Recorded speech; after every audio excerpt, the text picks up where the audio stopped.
جیسے ہی حضرت عثمان رضی اللہ عنہ مسلمانوں کے تیسرے خلیفہ بنے، مسلمانوں کی آپس میں ایک ایسی بحث شروع ہوئی جس سے پہلی بار پوری مسلمان امت کے ٹوٹنے کا خطرہ تھا، کیونکہ یہ بحث کسی اور بات پر نہیں بلکہ دنیا کی سب سے بڑی کتاب پر تھی، قرآن۔ رسول اللہ صلی اللہ علیہ وسلم کے زمانے میں مسلمان قرآن کو عربی کے 7 بڑے ڈائلیکٹس، 7 بڑے لہجوں میں پڑھتے تھے،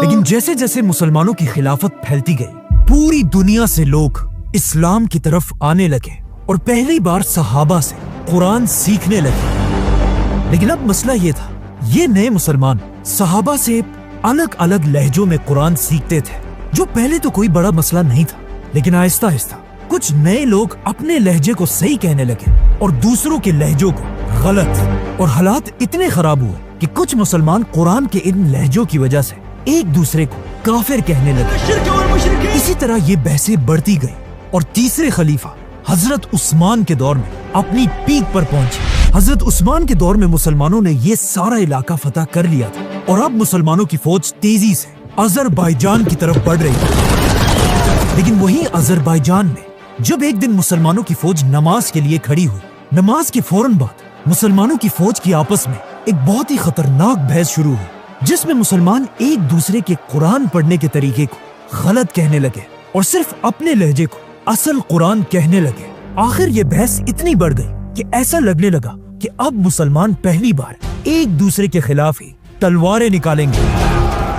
لیکن مسلمانوں کی اس فوج میں ایک بہت بڑے صحابی بھی موجود تھے، حذیفہ بن یمان رضی اللہ عنہ۔ جب انہوں نے مسلمانوں کو اس طرح لڑتے ہوئے دیکھا، وہ اس بات سے ڈرنے لگے کہ کہیں آگے جا کر مسلمان فرقوں میں نہ بٹ جائیں، تو وہ اس جنگ کو چھوڑ کر تیزی سے واپس مدینہ میں خلیفہ عثمان رضی اللہ عنہ کی طرف روانہ ہوئے، اور مدینہ پہنچتے ہی اپنے گھر جانے کے بجائے وہ سیدھا حضرت عثمان کے پاس پہنچے اور ان سے کہا، یا امیر المومنین،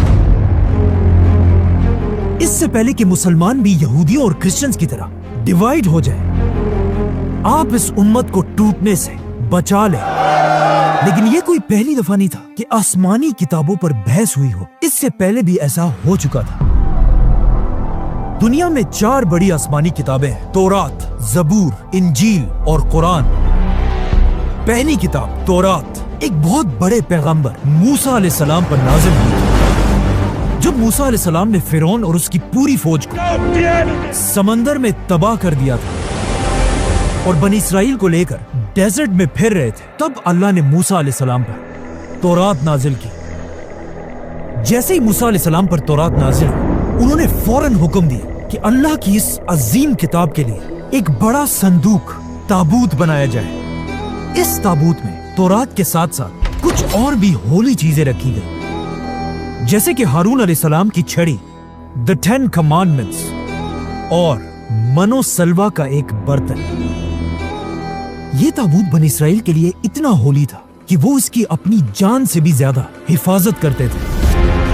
اور آخر فلسطین کو فتح کرنے کے بعد بنی اسرائیل نے یہ تابوت اپنے سب سے بڑے ٹیمپل میں رکھا، اور اگلے 300 سال تک یہ تابوت اور تورات وہی پڑے رہے۔ لیکن آخر 300 سال بعد بنی اسرائیل کے فلسطین پر ایک بہت بڑے قوم نے حملہ کیا، جن کا سب سے بڑا واریر تھا جالوت۔ جالوت اور اس کی فوج بنی اسرائیل کو تیزی سے کرش کرتی گئی، اور فلسطین تیزی سے بنی اسرائیل کے ہاتھ سے نکلنے لگا، اور حالات اتنے خراب ہوئے کہ بنی اسرائیل کے علماء نے فیصلہ کیا کہ آج کے بعد ہر جنگ میں ہم یہ تابوت اپنی فوج کے سامنے رکھیں گے، تاکہ اس تابوت کی برکت سے ہم جنگ جیت جائیں۔ لیکن ایسا نہیں ہوا۔ جالوت کی فوج نے سب سے پہلا حملہ اسی تابوت پر کیا، اور موسیٰ علیہ السلام کے اس تابوت کو چھین کر اپنے ساتھ لے گئے، جس کے اندر اب تک دنیا کی پہلی اصلی تورات پڑی ہوئی تھی۔ آخر بنی اسرائیل کا ایک بہت بڑا بادشاہ ہے، داؤد علیہ السلام، جنہوں نے جالوت اور اس کی فوج پر حملہ کیا اور انہیں ختم کر دیا، اور موسیٰ علیہ السلام کے صندوق کو دوبارہ اس کی اصل جگہ پر رکھا۔ لیکن یہاں ایک بہت بڑا مسئلہ یہ تھا جب اس صندوق کو کھولا گیا اس کے اندر موسیٰ علیہ السلام کی تورات تھی نہیں. مطلب پہلی بار دنیا سے اوریجنل تورات غائب ہو چکی تھی.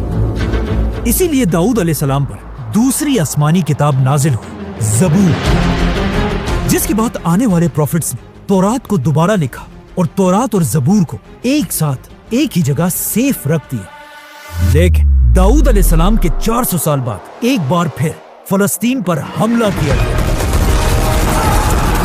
بیبیلون کے بہت بڑے بادشاہ بخت نصر، اس نے اتنا خطرناک حملہ کیا کہ لاکھوں یہودیوں کو مار ڈالا، یہودیوں کے ٹیمپل کو گرا دیا، اور بخت نصر نے اپنی فوج کو حکم دیا کہ جاؤ اور دنیا کی ہر تورات کو جمع کر کے ان سب کو آگ لگا دو. اور اس طرح ایک بار پھر تورات اور زبور دنیا سے غائب ہو گئی، جس کے بعد اگلے 100 سال تک دنیا میں کوئی بھی تورات اور زبور نہیں تھی.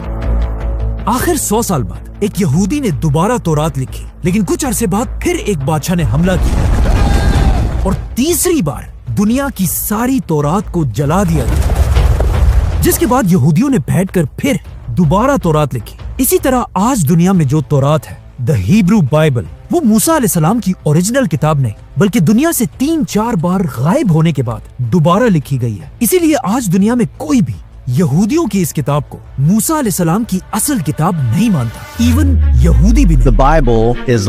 literally not true. اب تورات کے بار بار غائب ہونے اور جلا دیے جانے کی وجہ سے تورات اتنی بگڑ چکی تھی کہ اب دنیا میں اللہ کی کوئی بھی آسمانی کتاب اپنی اصل شکل میں موجود نہیں تھی. اسی لیے یہاں پر اللہ نے اپنے بہت بڑے پیغمبر عیسیٰ علیہ السلام پر اپنی تیسری آسمانی کتاب نازل کی، انجیل. لیکن انجیل کو بھی بالکل قرآن کی طرح پہلے دنوں میں ایک کتاب کی شکل میں نہیں لکھا گیا، اور عیسیٰ علیہ السلام کے دنیا سے جانے کے بعد ان کے فالوورز زبانی ایک دوسرے کو انجیل سکھانے لگے. اور آخر عیسیٰ علیہ السلام کے 100 سال بعد ایک آدمی نے دنیا کی پہلی بائبل لکھی اور اسے صحیح انجیل کہنے لگا. لیکن اس آدمی کی پہلی انجیل کو پوری دنیا کے کرسچنز نے ریجیکٹ کر دیا، اور یہاں سے بالکل تورات اور زبور کی طرح انجیل میں بھی کنفیوژن شروع ہوئی، جس کے بعد ہر طرف لوگ اپنی مرضی سے انجیل لکھنے لگے. اور آخر عیسیٰ علیہ السلام کے 300 سال بعد ایک ایسا وقت بھی آیا کہ دنیا میں ہزاروں ڈیفرنٹ انجیلیں تھیں. اسی لیے عیسیٰ علیہ السلام کے 300 سال بعد دنیا کے سارے کرسچن اسکالرز کی ایک بہت بڑی میٹنگ ہوئی، جس میں انہوں نے خود ہی اپنی مرضی سے ان ہزاروں انجیلوں میں سے صرف 4 انجیلوں کو سلیکٹ کیا اور باقیوں کو ریجیکٹ کر دیا. اسی لیے آج کے زمانے کی انجیل بائبل کو عیسیٰ علیہ السلام کی صحیح انجیل نہیں کہا جا سکتا، بلکہ ایون کرسچنز بھی اسے صحیح انجیل نہیں سمجھتے. تو اب تورات، زبور اور انجیل تینوں آسمانی کتابیں جب دنیا سے غائب ہو چکی تھی تو اللہ نے دنیا میں اپنی آخری کتاب نازل کی، قرآن. Muhammad, read. لیکن بالکل تورات، زبور اور انجیل کی طرح جب مسلمان حضرت عثمان کے دور میں قرآن پر بھی بحث کرنے لگے، اسی وقت حذیفہ بن یمان رضی اللہ عنہ خلیفہ عثمان کے پاس پہنچے اور ان سے کہا، یا امیر المومنین، اس سے پہلے کہ مسلمان بھی بالکل یہودیوں اور کرسچنز کی طرح اللہ کی کتاب پر اختلاف میں پڑ جائے، آپ اس امت کو بچا لیں. لیکن خلیفہ عثمان رضی اللہ عنہ کو اس مسئلے کا پہلے سے ہی پتا تھا، کیونکہ اس سے کچھ ہی دن پہلے ایک دن مدینہ میں 2 بچے ایک دوسرے کو قرآن سنا رہے تھے. ان دونوں بچوں کا قرآن تھا تو ایک ہی، لیکن ان کے قرآن کا لہجہ ایک دوسرے سے ڈیفرنٹ تھا، جس کی وجہ سے یہ دونوں بچے آپس میں لڑنے لگے. جب ان کے ٹیچرز کو اس کا پتا چلا، ان بچوں کے ٹیچرز بھی قرآن کے لہجوں پر لڑنے لگے. آہستہ آہستہ یہ لڑائی اتنی پھیل گئی کہ یہ مسئلہ سیدھا خلیفہ عثمان تک پہنچا. تو اب جب مدینہ سے لے کر خلافت کے بارڈرز تک لوگ قرآن کے لہجوں پر بحث کرنے لگے تھے، تب حضرت عثمان نے اپنی زندگی کا سب سے بڑا فیصلہ کیا اور مدینہ کے سارے بڑے صحابہ کو مسجد نبوی میں جمع کیا، اور پھر رسول اللہ صلی اللہ علیہ وسلم کے منبر پر کھڑے ہو کر کہا کہ وقت آ چکا ہے پوری دنیا کے مسلمانوں کو قرآن کے ایک ہی لہجے پر یونائٹ کیا جائے. جس میں کچھ صحابہ حضرت عثمان کے اس فیصلے سے خوش نہیں تھے، لیکن زیادہ تر صحابہ نے حضرت عثمان کے اس فیصلے کو سپورٹ کیا، جن میں سب سے بڑے صحابی تھے فیوچر خلیفہ حضرت علی رضی اللہ عنہ. حضرت عثمان رضی اللہ عنہ نے ایک لہجے کا قرآن بنانے کے لیے